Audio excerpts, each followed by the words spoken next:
Mapalad araw sa inyo lahat mga kapatid. Ako si Angelo Bangloy. Ito ang presenta sa Bible Exposition and Critics na kung saan na tinalakay natin tungkol sa ang pananaw ni Pedro at Pablo tungkol sa Diyos. Kung alin ba ang mas tama o mali tungkol sa pakatawan tao ng Diyos. Sa video na ito ay suriin natin kung ano ba sa kanila ang magkakaiba ang kanilang paniniwala sa Diyos at sa kanilang ideya tungkol sa pagkakataon tao ng Diyos. Simulan natin kay Pedro ay isa siyang kaunang-unang apostol na kinikilala ng Panginoong Hesus noong buhay siya. At makilala niya na si Jesucristo o ang Panginoong Hesus ay isa Mesiyas o Kristo. At malaman rin niya na ang Panginoong Jesucristo ay namumula sa Ama na nasa langit na nakatawan tao na mula sa sinapupunan ng isang tao. Kaya naniniwala din si Pedro na ang Panginoong Hesus ay isa siyang nakatawan taong Diyos na isinilang mula sa banal na Espiritu. Ito ang paniniwala ni Pedro tungkol sa pagkatawan taong Diyos. Kay Pablo naman ay naniniwala na ang Panginoong Hesus ay maninding silaw na ilaw na nakikita niya noong siya ay pumasok sana sa Damasco.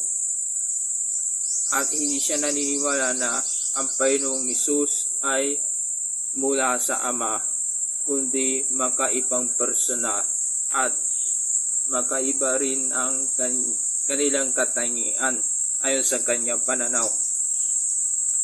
Naniniwala din si Pablo na ang Panginoong Hesus ay magiging transform into pagkatuwang taong Diyos dahil sa kanyang bababa mula sa langit na mula sa Ama.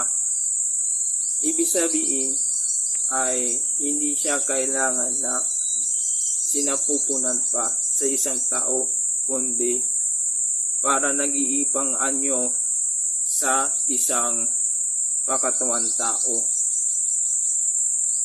Kaya naniniwala si Pablo na ang Panginoong Hesus at Ama ay hindi iisang Diyos, kundi magkaibang persona at magkaibang espiritu, gaya ng Ama na mas tagkila pa kaysa sa Kanya. Kaya naniniwala rin si Pablo na ang Ama ay pinakatagkila sa lahat dahil siya ay nilikha sa atin at ang Panginoong Hesus ay anak ng Diyos. Gayon din naman sa mga ibang apostoles, ngunit makaiba ang kanilang pananaw tungkol sa Diyos. Konklusyon ko na ito ay kay Pedro ay mas tama kaysa kay Pablo, sapagkat si Pedro ay kauna-unang saksi o patutuo sa Panginoong Hesus dahil malaman niya ang Panginoong Hesus ay isang Kristo o pagkakatuwang taong Diyos. Kaya siya ang sinugo ng Diyos noong una pa dahil naitatagpa niya ang iglesia ng Panginoong Hesus bago pa naitatag ng Katoliko.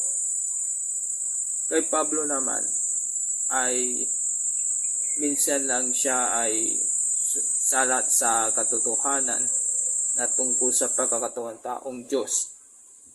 Basta lang ay makaiwalay sa Anak at sa Ama dahil hindi siya naniniwala na ang Panginoong Hesus at Banal na Espiritu ay isa, espiritu at isang personal, kundi magkaibang persona at ganoon din ang kanilang espiritu.